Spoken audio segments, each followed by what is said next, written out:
Bonjour! Aujourd'hui, on va parler d'un sujet qui me passionne profondément, comment devenir un leader d'influence à travers ton rôle de gestionnaire. Tu sais, être leader, c'est pas juste animer une rencontre ou une activité ou faire parler le monde autour d'une table. C'est créer un espace où les gens se dépassent, se comprennent puis avancent ensemble. Un excellent gestionnaire, c'est un vrai leader d'influence.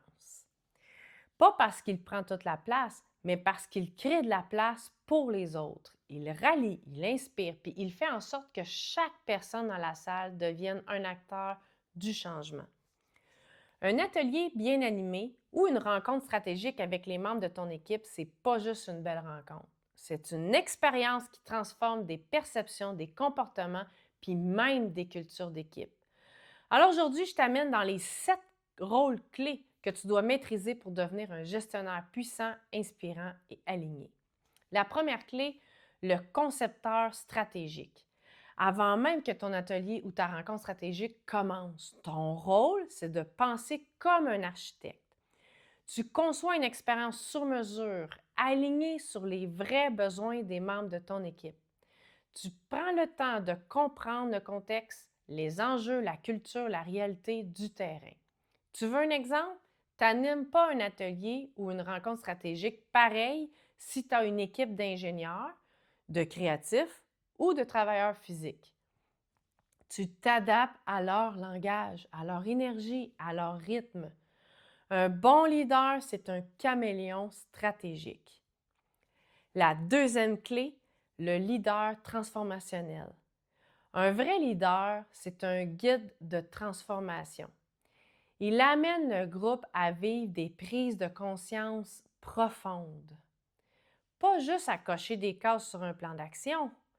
Tu inspires ton monde à sortir de leur zone de confort, à oser penser autrement. Tu les aides à passer du je comprends au je m'engage. Quand tu vois des visages qui s'ouvrent, des yeux qui brillent, c'est là que tu sais que tu as fait ta job. La troisième clé, c'est le maître des dynamiques de groupe. Celui-là, il est crucial.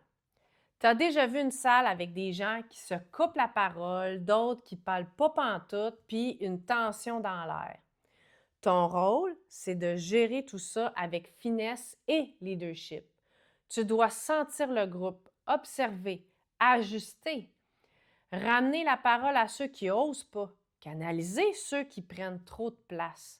Puis surtout, maintenir un climat de respect, d'écoute et de collaboration. Un bon leader, il lit pas juste les mots, il lit l'énergie du groupe. L'expert en gestion du changement, c'est la quatrième clé. Le changement, ça fait peur. Puis chaque atelier de transformation en amène d'une manière ou d'une autre. Ton rôle, c'est de rendre le changement sécurisant. Tu vas rencontrer des résistances, des doutes, des silences même. Puis ça, c'est normal. Ta mission, c'est de ne pas forcer l'adhésion. C'est d'ouvrir la porte à la compréhension. Tu accompagnes le groupe à travers la transition. Tu les aides à voir ce qu'ils gagnent au lieu de ce qu'ils perdent. Un vrai leadership, c'est d'amener les gens à vouloir changer par eux-mêmes. La cinquième clé, le coach et mentor. Le leader, c'est aussi un coach. Tu vois les forces de chaque personne, même quand elle ne les voit pas encore. Tu poses les bonnes questions, tu fais réfléchir, tu réveilles le potentiel.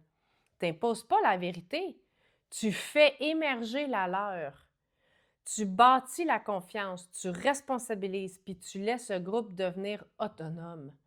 Un leader d'influence, c'est celui qui rend les autres meilleurs, pas celui qui veut briller plus fort. La sixième clé, le propulseur d'idées novatrices. L'innovation, c'est ça ton terrain de jeu. Tu amènes le groupe à sortir des sentiers battus. Tu utilises des méthodes comme le design thinking, le brainstorm créatif ou même des jeux collaboratifs. Mais surtout, tu crées un espace où les gens se sentent en sécurité d'essayer, de se tromper, puis de recommencer. Parce que la vraie innovation, elle naît du courage d'expérimenter.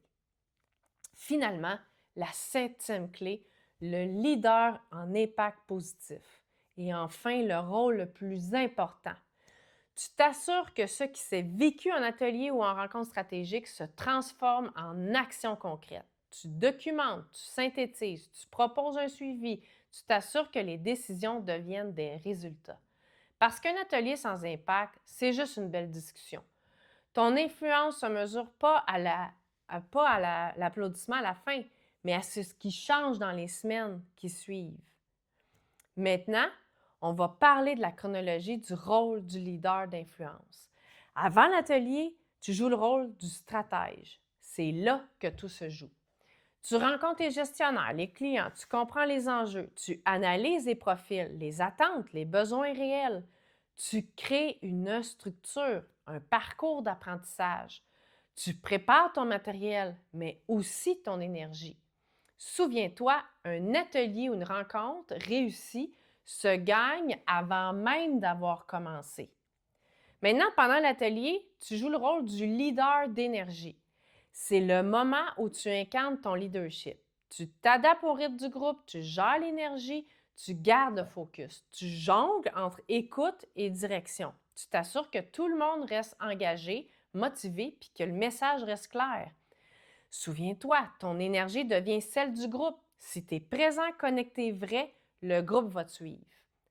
Après l'atelier, tu es un catalyseur et c'est là que tu fais la différence. Tu évalues l'impact, tu prends le feedback, tu produis un rapport clair et utile, tu proposes ou établis des suivis, tu accompagnes la mise en action. Le but, c'est que les apprentissages se traduisent en résultats tangibles. Souviens-toi, ce qui compte, ce n'est pas ce qu'ils ont vécu, c'est ce qu'ils vont faire après. Le vrai pouvoir d'un leader, c'est pas d'avoir raison, c'est d'amener les autres à trouver leur bonne réponse. C'est d'être assez solide intérieurement pour pas avoir besoin de briller tout le temps. C'est de rallier les gens par le sens, pas par l'autorité. Un leader d'influence, c'est quelqu'un qui écoute plus qu'il parle, qui comprend avant de convaincre, puis qui agit avec cohérence, humanité et clarté. Maintenant, pense à un leader qui t'a marqué. Qu'est-ce qu'il faisait différemment des autres? Souvent, c'est pas qu'est-ce qu'il disait, c'est comment il te faisait sentir. Alors, voici ton défi pour cette semaine. Choisis un seul rôle parmi les 7 que je t'ai montrés que tu as envie de renforcer.